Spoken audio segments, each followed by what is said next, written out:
Bienvenue à toutes et à tous pour cette nouvelle exploration. Aujourd'hui, on plonge dans un univers absolument fascinant, la peinture vénitienne du XVIIIe siècle. Oui, et on va le faire en s'appuyant sur les trésors qui sont conservés au musée Pouchkine et aussi sur les analyses très éclairantes de Victoria Markova. Alors imaginez un peu la scène. Vous entrez dans la salle de peinture italienne du musée Pouchkine, XVIIe, XVIIIe siècle. C'est une des plus belles collections, vraiment. Et là, au centre, impossible de la manquer, une toile immense. Elle vous zappe le regard. Une œuvre de Canaletto. Ce sera notre point de départ. Exactement. Notre mission, si on peut dire, c'est de décrypter ce monde pictural, foisonnant. On va parler des fameuses védutes, ces vues urbaines, vous savez, d'une précision assez bluffante. Ah oui, Mais aussi des capricci, ces paysages de fantaisie, plus imaginaires. On va essayer de mieux connaître des artistes comme Canaletto ou les frères Gardi. Et puis, comprendre aussi qui étaient leurs commanditaires et saisir l'atmosphère si particulière de Venise à cette époque. Une époque charnière, juste avant la fin de sa très longue histoire comme république indépendante. alors voilà, préparez-vous pour un voyage dans le temps. On part à la découverte d'une Venise un peu disparue, un peu rêvée, mais qui reste éternelle grâce à ses peintres. On commence donc par ce canaletto monumental qui nous accueille dès l'entrée. Ok, alors, Antonio Canal dit Canaletto. C'est un nom, un géant, on peut dire, mondialement connu pour ses vues de Venise, les Védutes. La toile du Pouchkine, elle s'appelle Le retour du bus centaure au Mall près du Palais des Doges. Rien que le titre déjà, ça pose le décor, non? C'est une scène spectaculaire, pleine de faste. Ah oui, et derrière ce faste, il y a une histoire diplomatique qui est passionnante. Cette toile, et il faut savoir qu'elle a une jumelle qui est conservée au musée de l'Ermitage à Saint-Pétersbourg. Ah d'accord. Ce n'est pas juste une belle vue de Venise, en fait, elle a été commandée par l'ambassadeur de France de l'époque, le comte de Gergy, Jacques-Vincent Languet. Et c'est un véritable acte de communication politique en quelque sorte. Ces œuvres, elles célèbrent le rétablissement des relations diplomatiques entre la France et la Sérénissime République de Venise. C'était le nom officiel de l'État vénitien. D'accord. Et il y avait eu une brouille avant? Oui, oui, un petit rappel historique s'impose peut-être. Les relations s'étaient sérieusement refroidies, voire même rompues en 1709 sous Louis XIV. Et c'est Louis XV qui décide de renouer. Il envoie donc le comte de Gergy en mission à Venise en 1723. Hmm. Mais, petite anecdote assez amusante et qui révèle bien la subtilité, disons la prudence vénitienne, les autorités l'ont laissé patienter 3 ans. 3 ans. Oui, 3 ans avant de le recevoir officiellement et d'accepter ses lettres de créance. D'ailleurs, la toile de l'Ermitage, elle, représente justement la cérémonie d'arrivée de l'ambassadeur au Palais des Doges. Incroyable. Et donc, celle du Pouchkine, c'est la suite. C'est la fête après la réconciliation. C'est ça. Elle montre la fête qui suit après, le retour absolument majestueux du bus Centaure. Le bus Centaure, c'était le navire officiel du Doge, une sorte de galère d'apparat incroyablement riche, doré, sculpté. C'était quelque chose. Ah oui, on imagine. Il servait notamment pour la cérémonie très célèbre du mariage avec la mer. Ça avait lieu chaque année, le jour de l'Ascension. Le doge jetait un anneau béni dans l'Adriatique pour symboliser l'union et aussi la domination de Venise sur la mer. C'était un rituel essentiel pour une puissance maritime comme Venise. D'accord. Et sur la toile, on voit ce bateau et quoi d'autre? Alors si on regarde de plus près, on voit une foule de gondoles, toutes noires, qui escortent le bus Centaure. Il faut savoir qu'assister à cette cérémonie depuis une gondole, c'était un privilège assez rare. Ah! Et si on a l'œil un peu averti, on peut même repérer la gondole de l'ambassadeur français. On la reconnaît à ses décorations, notamment aux lys royaux. Malin! Très malin. En commandant ces deux tableaux, le comte de Gergy, il ne célébrait pas seulement son succès diplomatique, il s'inscrivait littéralement dans le paysage et dans l'histoire visuelle de Venise. C'était une forme d'immortalisation personnelle, très habile. Ah, voilà qui est vraiment, vraiment intéressant. Donc ce n'est pas juste une belle image, c'est un marqueur historique, social. Et pour Canaletto lui-même, j'imagine que cette commande a eu un impact énorme, non? Absolument déterminant. C'était sa toute première commande officielle de cette ampleur. Et venant d'un personnage aussi important, ça a propulsé sa réputation, ça a véritablement lancé sa carrière internationale. D'accord. Et cette œuvre, elle est emblématique de ce qui a fait son succès, la Veduta. Cette précision, c'est presque photographique, c'est ça qui frappe le plus. Comment il arrivait à un tel niveau de détail? On parle souvent de la caméra obscura, la chambre noire. Oui, c'est très probable qu'il ait utilisé.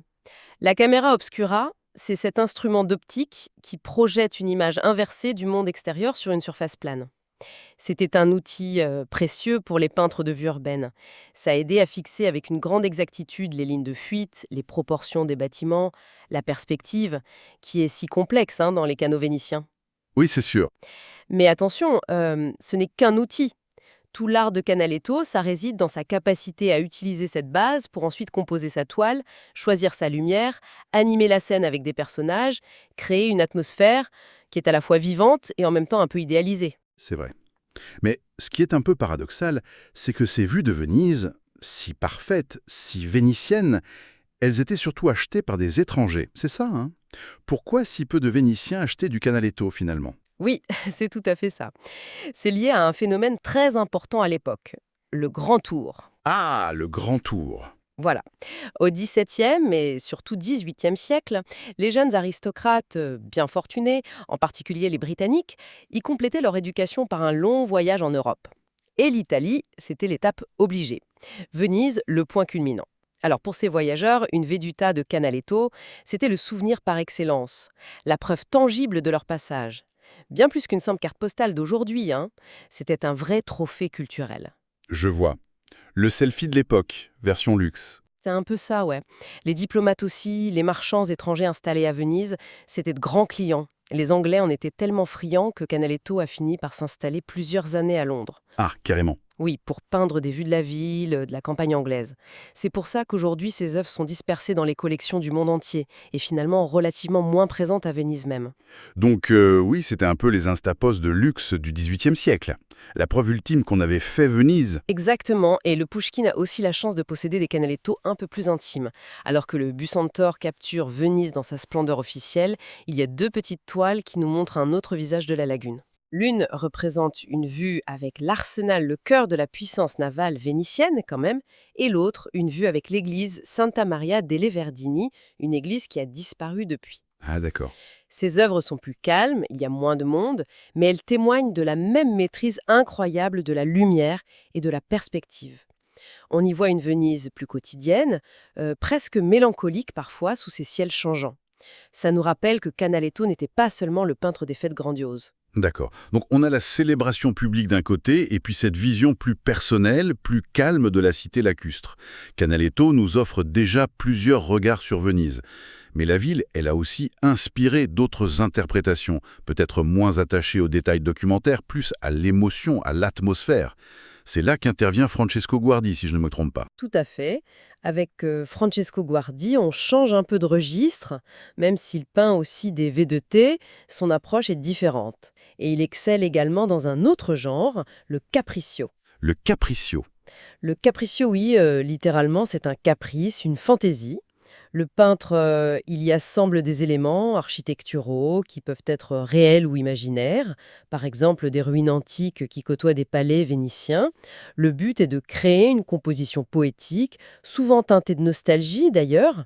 Ce qui prime chez Francesco Guardi, ce n'est pas tant la précision topographique parfaite de Canaletto, c'est plutôt l'atmosphère, la lumière qui vibre, l'impression fugitive. Sa touche est plus rapide, plus nerveuse. Il peint une Venise qui sent un peu la fin d'une époque. Il ne faut pas oublier le contexte. La République de Venise, après 1000 ans d'existence, elle vit ses dernières décennies d'indépendance. Elle va chuter face à Napoléon en 1797. Et l'œuvre de Guardi, surtout à la fin de sa vie, elle semble imprégnée de cette conscience d'une grandeur passée, d'une beauté qui est devenue fragile. Il y a une mélancolie assez palpable, je trouve. D'accord, mais quand on dit qu'il capture la mélancolie, concrètement, visuellement, qu'est-ce qui crée ce sentiment? Si on prend sa Piazzetta au Pouchkine, par exemple, qu'est-ce qu'on voit? C'est une excellente question. Dans cette Piazzetta, on reconnaît parfaitement les lieux. Le Palais des Doges sur la droite, la superbe bibliothèque Martiana de Sansovino, l'élégante Loggia au pied du campanile, le grand clocher et les deux fameuses colonnes près du bassin Saint-Marc. Oui, Au loin, on voit l'île de San Giorgio Maggiore. La topographie, elle est respectée, mais regardez comment c'est peint. La lumière, ce n'est pas celle de Canaletto, claire, définie, elle est plus diffuse, elle vibre, elle tremble presque. Le ciel est souvent nuageux, l'eau reflète la lumière de manière plus fragmentée. Et surtout les personnages. Ce ne sont pas des figures précises, détaillées. Ce sont des petites touches de couleurs rapides, agitées, qui suggèrent le mouvement, l'agitation un peu éphémère de la vie sur cette place, qui est grandiose mais peut-être un peu vide aussi. Ah oui, je vois. C'est cette touche rapide, cette lumière un peu instable, cette façon d'esquisser plutôt que de décrire. C'est ça qui crée cette impression de fugacité et donc potentiellement de mélancolie. Et cette toile a une histoire particulière, je crois? Oui, cette Piazzetta, elle vient de la collection du prince Lvov, puis elle est passée par le musée Roumiantsev avant d'arriver au Pouchkine. Et pendant longtemps, elle est restée dans les réserves, un peu sous-estimée, parce qu'il y avait un vieux vernis très jauni qui la ternissait. Ah. Sa restauration récente, ça a été une vraie redécouverte. Ça a révélé toute la finesse, toute la vivacité de la touche de Guardi. C'est vraiment une perle de sa maturité, probablement peinte vers 1770. Et le musée possède aussi des capricci de lui, vous disiez? Des paysages fantaisistes? Oui, deux beaux exemples en format vertical qui viennent, eux, de la collection d'un autre grand amateur d'art, Dmitr Shushkin. Ils illustrent parfaitement ce genre. On y voit des architectures imaginaires, comme une grande arche en ruine, envahie par la végétation, juste à côté de bâtiments typiquement vénitiens. C'est une Venise rêvée, une sorte de méditation sur le temps qui passe, sur la grandeur et la décadence, à travers ces assemblages architecturaux un peu fantastiques. D'accord. Ça complète bien la vision de Guardi. D'un côté, la Veduta vibrante de vie, mais déjà un peu nostalgique, et de l'autre, le capriccio plus introspectif, plus onirique. C'est intéressant, cette différence d'approche, mais certains pourraient peut-être trouver que ce style plus libre, plus esquissé de Guardi, c'est simplement moins abouti techniquement que la précision de Canaletto. Qu'est-ce qui fait la valeur de son approche alors? C'est qu'une critique qu'on a pu entendre parfois, mais je pense qu'elle marque un peu la cible. La valeur de Guardini, elle réside pas dans une compétition de précision avec Canaletto. Mhm. Son importance, elle vient de sa capacité à traduire une sensibilité différente, une émotion. Il annonce déjà une approche plus subjective, plus atmosphérique de la peinture de paysage. Ça préfigure un peu le romantisme, en fait. Sa moindre précision, comme vous dites, c'est en réalité une liberté de touche qui est délibérée, qui est au service de l'expression. Il cherche pas à documenter Venise de façon exhaustive, mais plutôt à en transmettre l'âme. La poésie, peut-être même. Oui, le pressentiment de sa fin. C'est une autre forme de vérité artistique. C'est très clair. Donc on a Canaletto, le maître de la vue objective si on veut et célébratoire. Puis Francesco Guardi qui explore l'atmosphère, la subjectivité, la mélancolie. Et il y a en troisième larron dans cette histoire vénitienne au Pouchkine, Gian Antonio Guardi. C'est le frère de Francesco, c'est ça? Et son approche est encore différente, semble-t-il. Exactement. Gian Antonio Guardi était l'aîné. C'est lui qui dirigeait l'atelier familial, où Francesco a d'ailleurs été formé. Mais contrairement à son frère, qui s'est spécialisé dans les vues, Gian Antonio, lui, était surtout reconnu pour ses peintures d'histoire, ses scènes religieuses ou mythologiques, avec beaucoup de personnages. D'accord. L'œuvre majeure de lui qu'on a au Pouchkine, c'est Alexandre le Grand devant le corps de Darius. Et cette toile, elle nous ouvre une porte sur un aspect absolument crucial de l'art du XVIIIe siècle. C'est l'importance de la maniera. La manière de faire, la virtuosité de l'exécution. La maniera. Oui, la maniera. Au XVIIIe siècle, on assiste à une valorisation croissante de la technique elle-même, de la performance de l'artiste. Pensez à la musique, les improvisations éblouissantes d'un Vivaldi, ou un peu plus tard, la virtuosité phénoménale d'un Paganini au violon. Ah oui. Pensez aussi à la popularité des poètes improvisateurs en Italie, capables de composer des vers comme ça, à la volée. Ce qui fascinait souvent le public, ce n'était pas tant l'originalité absolue du sujet ou de la structure, mais la façon brillante, spontanée, virtuose dont l'œuvre était exécutée. La technique, elle devient elle-même une source de plaisir esthétique. Je vois. Et ce n'était pas propre qu'à la peinture, hein. On retrouve cette fascination pour la performance brillante, pour le geste maîtrisé dans toute la culture rococo européenne, que ce soit dans les arts décoratifs, l'ébénisterie ou même l'art de la conversation dans les salons. D'accord. Donc, pour revenir à ce tableau, Alexandre et Darius, si je comprends bien, la composition elle-même, ce n'est pas une invention de Gian-Antonio Guardi. Précisément, la disposition générale de la scène, l'agencement des personnages, ça s'inspire en fait d'une œuvre d'un peintre du siècle précédent, Giovanni Battista Langetti, qui était actif à Venise. Mais ce qui est fascinant, c'est de voir comment Gian Antonio Guardi s'approprie ce modèle. À l'époque, copier ou réinterpréter une composition existante, c'était pas mal vu du tout. Au contraire, c'était une pratique courante et même appréciée si l'exécution était brillante. Et c'est le cas ici. Ah oui, c'est le cas ici. Regardez la touche de Guardin. Elle est incroyablement libre, rapide, presque fiévreuse. Les couleurs sont posées avec une fluidité, une énergie. Ça donne vie à la scène d'une manière totalement nouvelle. C'est presque une improvisation picturale sur un thème donné. La peinture devient une performance en soi. D'ailleurs, on sait que les frères Guardi collaboraient souvent. Il est même possible que Francesco ait peint certaines parties de cette toile. Ah, intéressant. Cet exemple, il illustre parfaitement ce glissement de l'intérêt artistique au XVIIIe siècle. On passe progressivement de l'importance primordiale du quoi, le sujet, le message, à celle du comment, la manière de peindre, le style, la touche personnelle.